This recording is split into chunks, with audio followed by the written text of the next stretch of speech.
जय हिंद दोस्तों, welcome to my YouTube channel Vivek P maths. हम लोग एनसीईआरटी मैथ्स का क्वेश्चन नंबर 5 कर रहे थे और क्वेश्चन देखिएगा क्या कह रहा है। The class 10th students of a secondary school in Krishinagar have been allotted a rectangular plot of land for their gardening activities. ठीक, यहाँ तक पॉइंट को पहले समझने की कोशिश करते हैं। देखिए, क्वेश्चन को जब समझ में आ जाएगा तो आप सॉल्व कर सकते हैं आसानी से, नो डाउट। तो first of all conception should be clear. Okay, let's see. The class 10th students of a secondary school in Krishinagar have been allotted a rectangular plot of land for their gardening activities. कह रहा है ये कि एक rectangular plot है। ठीक, एक rectangular plot है, ये रहा है रेक्टेंगुलर प्लॉट ABCD, मतलब ABCD से मिल करके एक रेक्टेंगुलर प्लॉट है ABCD गार्डनिंग एक्टिविटीज़ के लिए अलॉट किया गया है। मतलब एक प्लॉट है ABCD गार्डनिंग, यानी मतलब पेड़ पौधे लगाने के लिए इसको अलॉट किया गया है। और देख सकते हैं ये पेड़ है, ये ट्रीज़ हैं, ये रहा, ये सब ट्रीज़ हैं। ये बाउंड्रीज के साइड जो हैं ये सब ट्रीज़ हैं।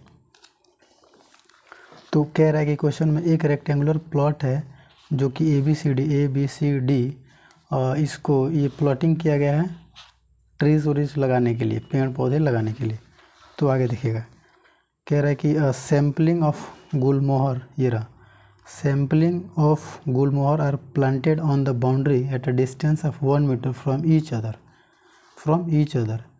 देखिए, इस प्लांट के अंदर sampling of gulmohar are planted on the boundary at a distance of 1 metre. जी देखिए, बाउंड्री पे ये जो पौधे लगे हैं ये गुलमोहर के पौधे हैं और ये पौधे एक दूसरे से 1 मीटर के डिस्टेंस पर हैं। 1 मीटर, इन पौधों के बीच में 1 मीटर का गैप है। सारे पौधों के बीच में 1 मीटर का गैप है। ठीक, तो इन पौधों के बीच में 1 मीटर का गैप है। और फिर आगे देखिएगा क्या कह रहे हैं। There is a rectangular grassy lawn in the plot as show in figure में देखिएगा, इस डायग्राम के अंदर एक लॉन भी है जो कि PQR एक लॉन है। अब आगे देखिए, lawn show in figure. The students are to sow seeds of flowering plant on the remaining area of the plot. कह रहा है कि ये लॉन को छोड़ करके इसके अलावा जितने रिमेनिंग पार्ट्स हैं उसमें हमें सीड्स को लगाने हैं। तो कैसे लगाते हैं आइए देखते हैं। और एक पॉइंट, इसमें 2 पॉइंट और दिया है। First is taking A as origin, मतलब ए पॉइंट्स को, इसको हमें ओरिजिन अगर लेते हैं, ओरिजिन मतलब 0,0। देखिए, ये तो एक्स एक्सिस हो गया ना, ये रहा, ये एक्स एक्सिस है और वाई एक्सिस ऐसे वर्टिकल होता है, ये वाई एक्सिस हो जाएगा, ये वाई एक्सिस और ये एक्स एक्सिस। ठीक, कह रहा है कि टेकिंग ए एज ओरिजिन, जब हम यहाँ पे 0,0 यानी कि ओरिजिन लेते हैं, find the coordinate of the vertices of the triangle. देखिए, जब फर्स्ट पॉइंट ये कह रहा है कि अगर हम यहाँ पे 0,0 ओरिजिन ले करके अगर हम इसको फाइंड करते हैं तो इस PQR का कोऑर्डिनेट वर्टिसेस क्या होंगे। ठीक, इस ट्रायंगल का वर्टिसेस क्या होगा। Second point is what will be the coordinates of the vertices of triangle PQR if C is the origin। यदि क्वेश्चन में कह रहा है what will be the coordinates of the vertices of PQR, कह रहा है कि PQR है ये हमारा ट्रायंगल, इसका वर्टिसेस अगर हम लेते हैं पॉइंट, इफ़ यदि इसका ओरिजिन अगर हम C से, यहाँ से 0,0 से अगर हम लेते हैं तो हमारा कोऑर्डिनेट्स क्या होंगे। पहला में क्या बोला था, अगर हमारा ओरिजिन A से, मतलब ए पॉइंट से लेते हैं 0,0 से, तो हमारा इसका कोऑर्डिनेट्स क्या होगा। Another this C point is, अगर हम इसका वर्टिसेस C लेते हैं, C 0,0 से ओरिजिन अगर हम 0,0 लेते हैं तो इस ट्रायंगल का PQR के कोऑर्डिनेट्स क्या होंगे। Calculate the area of the triangle in this cases, what do you observe. कह रहा है कि कैलकुलेट करिए इस ट्रायंगल्स के एरिया को और ये भी आप बताइए कि आप इसको पढ़ने के बाद क्या ऑब्जर्व किए हैं। ये रहा, मतलब अपना ओपिनियन दीजिए। ठीक, तो आइए देखते हैं इसको सॉल्व कैसे करते हैं। एक पेज में तो हमारा क्वेश्चन ही है, तो सेकंड पेज हमको लाना पड़ेगा सॉल्व करने के लिए। एक बार हम बुक में दिखा देते हैं आप लोग को। ये रहा, देखिए, स्क्रीनशॉट लेना हो तो ले सकते हैं। ये हमारा 5 नंबर क्वेश्चन है। ये हमारा प्लॉटिंग की गई है पेड़ पौधे ट्रीज लगाने के लिए, और इस रेक्टेंगुलर शेप के अंदर एक हमारा ये लॉन है जो कि PQR है, और कह रहा है कि अगर हम इसको ये पॉइंट को ओरिजिन अगर लेते हैं तो हमारा इस ट्रायंगल का कोऑर्डिनेट्स क्या होंगे, PQR क्या होंगे। यदि दूसरे पॉइंट्स में कह रहा है कि अगर हम C पॉइंट्स को 0,0 यानी कि ओरिजिन ले करके चलते हैं। देखिए, अगर इसको ओरिजिन ये करेंगे तो ये हमारा एक्स एक्सिस से ऊपर होता है Y एक्सिस। ठीक, अगर हम ओरिजिन इसको 0,0 को लेते हैं तो देखिए इसको पलट देते हैं। जब ये पलट जाएगा, क्वेश्चन में यही कह रहा है ना, जब हम 0,0 C पॉइंट्स को, ये हमारा C पॉइंट था, तो जब हम इसको C पॉइंट्स को 0,0 लेंगे तो हमारा ये एक्स एक्सिस ये हो जाएगा, एक्स एक्सिस ये, और वाई एक्सिस ये हो जाएगा। होगा कि नहीं होगा? ठीक, अब आगे बताते हैं। जब पॉइंट्स सेकंड वाला हम करेंगे तो C पॉइंट्स को फाइंड करना है। अब इसके पहले आप देखते हैं, देखिए क्वेश्चन समझ गए होंगे। चलिए, डायग्राम हमको इस पे बनाना पड़ेगा, कोई बात नहीं। चलिए देखते हैं, पहले हम P पॉइंट्स का कोऑर्डिनेट फाइंड करते हैं। P का व्हेन, अगर हम कोऑर्डिनेट 0,0 लिए हैं, पहले लिखते हैं यहाँ पे। देखिएगा, first point is taking A as origin. यही बोला है ना, taking A as origin, then AD x axis and AB y axis. मतलब देखिएगा, टेकिंग A एज ओरिजिन, हम अगर इस पॉइंट्स को ओरिजिन लेते हैं, 0,0 लेते हैं, तो AD जो है, A और D ये हमारा x एक्सिस है। ये हॉरिजॉन्टल होता है, ये हमारा x एक्सिस तो होता है, वर्टिकल एक y एक्सिस होती है। तो ये हमारा हॉरिजॉन्टल क्या है, A और ये D। तो कह रहा है taking A as origin, then AD x axis and AB y axis, यानी कि AD x एक्सिस और AB y एक्सिस। ठीक, चलिए इतना आप समझ गए होंगे, आई होप। आगे देखिएगा, हम इसको कोऑर्डिनेट पहले फाइंड करते हैं। कैसे? P और Q और R को, क्योंकि हम इसी के तो वर्टिसेस निकालने हैं। ठीक, तो देखिए, अगर हम पहले इसका Q का निकालते हैं, ये हमारा Q पॉइंट है। Q का वर्टिसेस कैसे निकालेंगे? ये नंबरिंग किया हुआ है, नंबरिंग।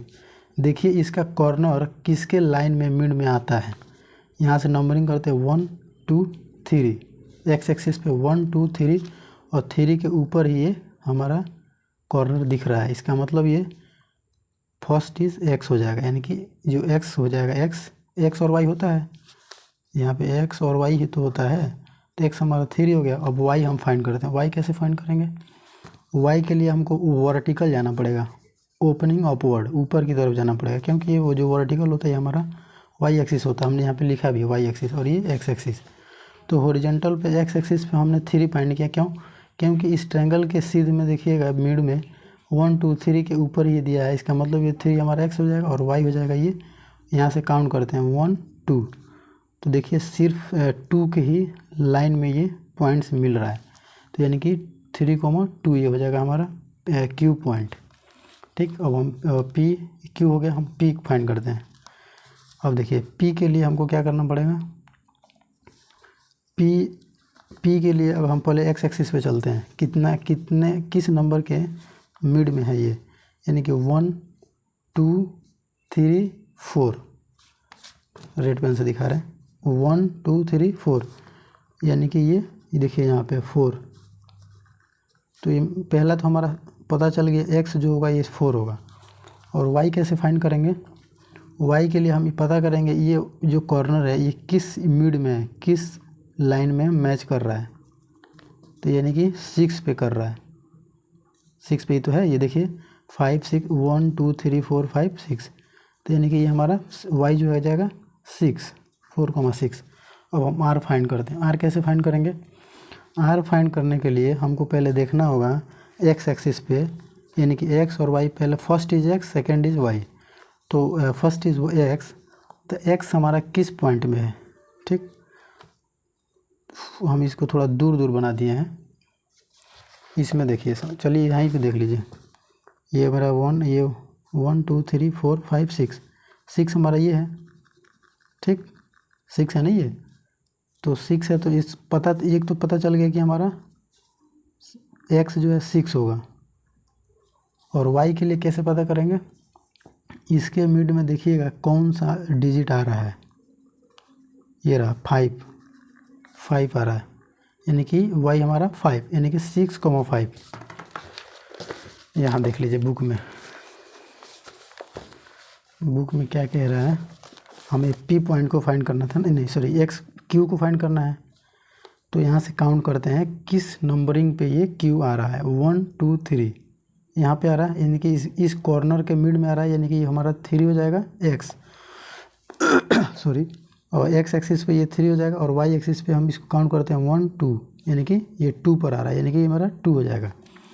पी के लिए, पी पॉइंट में देखिएगा हम किस पे जा रहा है, 1 2 3 4, यानी कि ये 4 जो है एक्स एक्सिस पे पहले चलते हैं, तो यानी कि हमारा फर्स्ट 4 आएगा एक्स, और वाई इसको देखिए यहाँ काउंट करिए, ये क्या हो रहा है 1 2 3 4 5 6, यानी कि 6 4,6। और आर जो पॉइंट होगा हमारा क्या होगा, आर ये देखिए कहाँ पे ड्रॉ हो रहा है, यानी कि 6 पे हो रहा है, तो 6 ये हो जाएगा।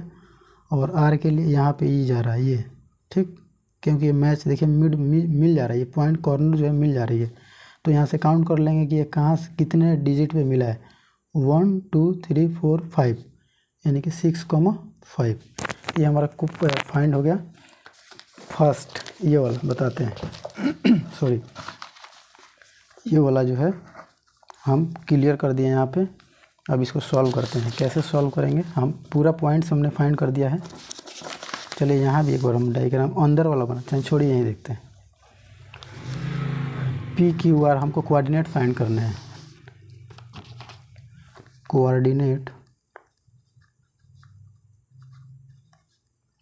Coordinate of triangle P Q are, यानी कि ये पी क्यू और आर, इसका हमें कोऑर्डिनेट फाइंड करना है, ट्रायंगल का मतलब। तो क्या होता है, पी क्यू आर क्या है, पहले पी लिख लेंगे यहाँ पे, पी कितना है 4,6, क्यू ये क्यू 3,2 और आर 6,5, ठीक। ये क्या होता है x1 y1 x2 y2 x3 y3, ये x1 ये y1 x2 y2 x3 y3। क्या होता है फार्मूला इसका, एरिया ऑफ ट्रायंगल का, एरिया ऑफ ट्रायंगल का फार्मूला क्या होता है, 1/2 ब्रैकेट में x1 x1 y2 minus y3 plus x2 y3 minus ये y1 plus x3 y1 minus, इसमें से कम कर देंगे y3 का मतलब -2, हाँ y1 माइनस y2, ठीक। ये हमारा एरिया ऑफ ट्रायंगल का फार्मूला होता है। हमारा पॉइंट्स गिवन है, इस फार्मूले में पुट करेंगे, हमारा कोऑर्डिनेट पी क्यू आर का आ जाएगा। चलिए 1/2 x1 कितना है 4, y2 माइनस y3, ये y2 2 minus y3 5 plus x2 हमारा 3, y3 minus y3 5 minus y1 6, हाँ सही है, प्लस x3 कितना है 6, y1 माइनस y1 6 है, y2 2 है। इसको सॉल्व करते हैं, इसको सॉल्व करेंगे, ये 4 2 माइनस 5 माइनस 3 प्लस ये 3 5 माइनस 6 -1 प्लस ये 6 और 6 minus 2 4, 1/2 4 into -3 -12 plus minus 3 into 1 3, ये प्लस 6 इंटू 4 24 सही है। अब देखिएगा 1/2 माइनस माइनस प्लस 12 और 3 15, यानी कि माइनस माइनस प्लस तो -15 प्लस 24, सही है। 1/2 और ये हो जाएगा कितना 24, माइनस प्लस माइनस, लेकिन जो साइन होगा ये प्लस बड़ा है तो हमारा प्लस प्लस का साइन होगा, बट ये माइनस हो जाएगा। तो 24 माइनस 15 कितना होगा 9, सही है। सही है। अब देखिए इसको क्या करेंगे 9/2, ये 9/2 square unit.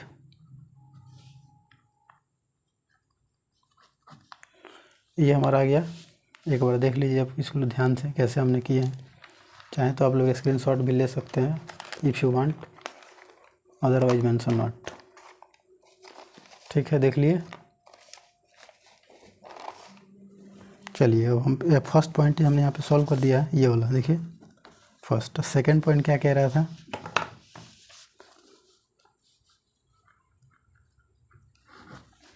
Second point question में, what will be the coordinates of the vertices of triangle PQR if C is the origin? Also calculate area of the triangle in these cases. What do you observe?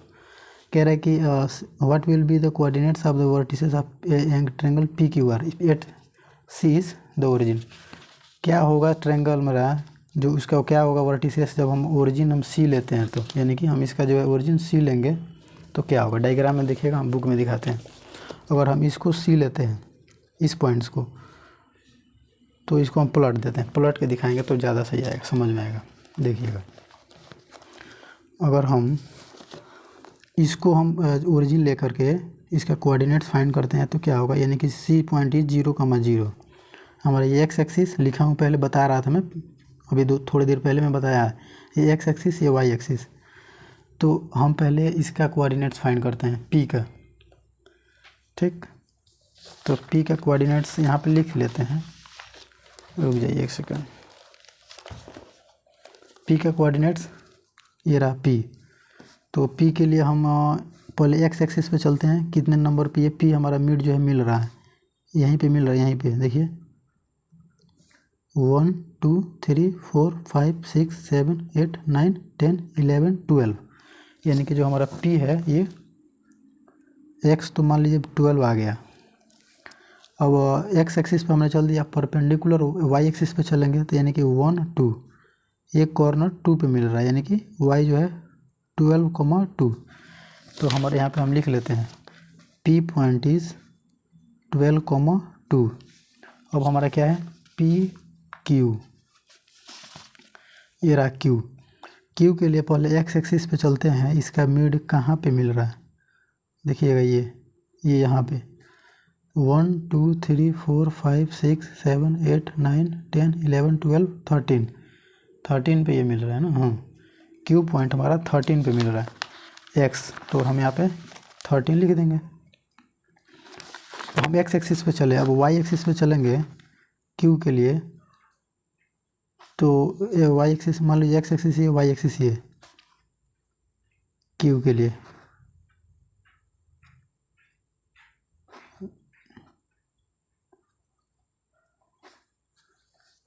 X axis ये और Y axis ये, तो ये 1 2 3 4 5 6। ठीक, देखिए 1 perpendicular एक Y axis चलेंगे 1 2 3 4 5 6, देखिए इसका कॉर्नर जो है 6 पे मिल रहा है, तो ये हमारा हो जाएगा 13 अब कॉमा 6। अब पी क्यू और आर का देखिएगा पॉइंट, आर मेरा कहाँ गया, ये रहा। पहले एक्स एक्सिस चलते हैं, इसका जो है लाइन कहाँ पे मिल रहा है 1 2 3 4 5 6 7 8 9 10, यानी कि हमारा x जो है 10 आ गया 10। और ये परपेंडिकुलर चलते हैं 1 2 3 पे आ रहा है, यानी कि r जो है ये 3। चलिए अभी समझ गए होंगे, इस बुक को हटाते हैं, सॉल्व करके दिखाते हैं। सेम वैसे ही होगा, ये x1 y1 x2 y2 x3 y3। Area of triangle, area 1/2 x1 और y2 minus y3 plus x2 x1 x2 y, ये हो जाएगा y3 माइनस, इसमें से घट जाएगा y3 minus y1 plus x3 y1 minus, इसमें से कम हो जाता है y2। ठीक है, अब देखिए 1/2 x1 यानी कि 12 y2 माइनस y3 y2 ये 6 माइनस y3 3 प्लस x2 13 और ये y3 minus y1 y3 3 minus y1 2 plus x3 10 y1 minus y2 यानी कि 6। इसको सॉल्व करते हैं 1/2 12 6 माइनस 3 3 प्लस 13 और 3 माइनस 2 1 प्लस 10 और ये 2 माइनस 6, तो ये -2 minus 6 -4। 1/2 12 into 3 36 plus 13 into 1 13 plus minus minus 10 into 4 40 -40। ठीक, 1/2 13 और 36 और 13 6 3 9 36 प्लस 13 तो 6 3 9 3 1 4 माइनस ये 40। आगे देखिए 1/2 49 माइनस 40 यानी कि 9 यानी कि हो जाएगा ये 9/2 9/2 स्क्वायर यूनिट। ये हमारा 9/2 आ गया, हमारा आंसर आ गया ये 9/2। एक यहाँ पे ये क्या इक्वल ही आ रहा है दोनों का कोऑर्डिनेट्स। अब बोला था कि लास्ट में ये रहा, देखिए व्हाट डू यू ऑब्जर्व, मतलब अब क्या ऑब्जर्व किए हैं इसको बताइए। सो यहाँ लिख देते हैं, सो area of angle P Q R is same in both the cases 9/2 square unit. इसमें ऑब्जर्व क्या करना है, हम अगर नहीं भी लिखते तो कोई दिक्कत नहीं है, लेकिन फिर भी अब बोला है तो लिखना ही पड़ेगा। अब मान लीजिए कि अब सॉल्व किए तो 9/2 आ गया है, इसका भी इसमें मान सबको दिख रहा है कि पहले हम जो सॉल्व किए उसका 9/2 और दूसरे का सॉल्व किया 9/2, that is equal, both are equal 9/2। तो so area of angle P Q R is same in both the cases 9/2, answer हो जाएगा। ठीक है, अगर अच्छा लगा होगा तो लाइक शेयर कमेंट्स ज़रूर कीजिएगा। अगर समझ में ना आएगा तो कमेंट करके बताइएगा कि कहाँ पे क्या मिस्टेक हुई है। अब मैं अगली वीडियो में सुधार करने की कोशिश करूँगा। अगर आज समझ में आ गया होगा तो थोड़ा इसको अप्रिसिएट कीजिएगा और थोड़ा प्रेस कर दीजिएगा बेल आइकन वाला बटन जो होता है ना, सब्सक्राइब वाला। Thank you.